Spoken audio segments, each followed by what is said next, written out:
Hyderabad Gachibowli indoor స్టేడియంలో 72వ జాతీయ స్థాయి సీనియర్ మహిళా కబడ్డీ ఛాంపియన్షిప్ పోటీలు ఘనంగా జరుగుతున్నాయి. తెలంగాణ కబడ్డీ అసోసియేషన్ ఆధ్వర్యంలో జరుగుతున్న ఈ పోటీలలో పలు రాష్ట్రాలకు చెందిన జట్లు ఉత్సాహంగా పాల్గొన్నాయి.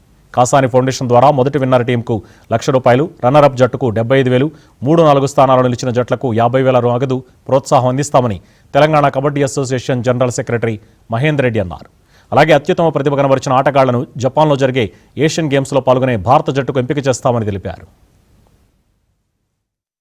తెలంగాణ రాష్ట్ర కబడ్డీ సంఘం యొక్క ఆధ్వర్యంలో amateur kabaddi federation of India మరియు తెలంగాణ రాష్ట్ర ప్రభుత్వం యొక్క సౌజన్యంతో నిన్న 27వ తేదీ నుంచి 30వ తేదీ వరకు కూడా 72వ జాతీయ సీనియర్ మహిళా కబడ్డీ పోటీలను గచ్చిబౌలి స్టేడియంలో నిర్వహించడం జరుగుతుంది. దాదాపు ఈ యొక్క టోర్నమెంట్లో ఫైనల్ వరకు చూసుకుంటే 56 మ్యాచ్లు రౌండ్ రాబిన్ లీగ్తో కలుపుకొని జరుగుతుంది.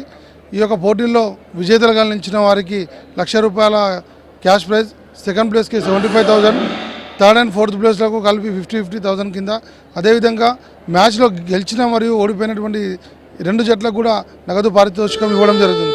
ఈ యొక్క క్రీడలకు ప్రాధాన్యత ఉన్నది. ఎందుకంటే రేపు ఈ సంవత్సరం సెప్టెంబర్ 18వ తేదీ నుంచి జపాన్లో జరగబోయేటటువంటి ఏషియన్ గేమ్స్లో పాల్గొనే భారత జట్టును ఈ యొక్క tournament 72nd senior nationals women championship Gachibowli స్టేడియంలో జరగబోతోంది.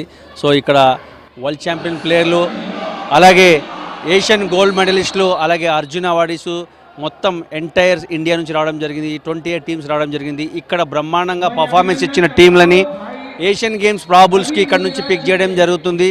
సో దీనివల్లనే ఇక్కడ నుంచి ఆడిన బ్రహ్మాండమైన ప్లేయర్స్ ఏషియన్ గేమ్స్లో ఆడే అవకాశం వాళ్ళకు దొరుకుతూ ఉంది. కాబట్టి దానికి ఒక stepping stone. And first time ఈ టోర్నమెంట్ అంతా కూడా జియో హాట్స్టార్లో నాకౌట్లో కూడా టెలికాస్ట్ కాబడుతుంది. కాబట్టి ఉమెన్ ప్రో కబడ్డీ అనేది చాలా రోజుల నుంచి ఉమెన్ ప్లేయర్లు వెయిట్ చేస్తూ ఉన్నారు. సో ఇది ఒక మంచి సువర్ణ అవకాశం వాళ్ళ యొక్క ప్రతిభని చూపించడానికి. అలాగే టెలివిజన్లో